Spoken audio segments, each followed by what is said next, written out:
प्यारी सूंह जॾहिं तुंहिंजे मासूम ऐं कोमल हथड़नि में मुंहिंजो ही काग़ज़ जो टुकड़ो हूंदो त उन वक़्तु शायदि मुंहिंजे साह जो पखी उॾामी चुको हूंदो। हा सूंह, तूं मूंखे बेवफ़ा सम्झो न, पर आऊं बेवफ़ा कोन हुउसि।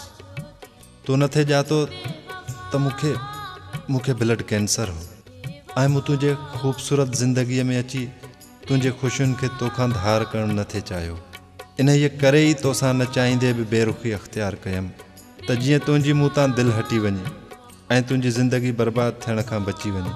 पर अगरि पोइ बि इहा ग़लती हुयमि त मुंहिंजूं सभु ख़ताऊं माफ़ु करे ऐं बख़्श कंदे मूं लाइ रहमत जी दुआ घुरिजांइ। फ़क़ति तुंहिंजो।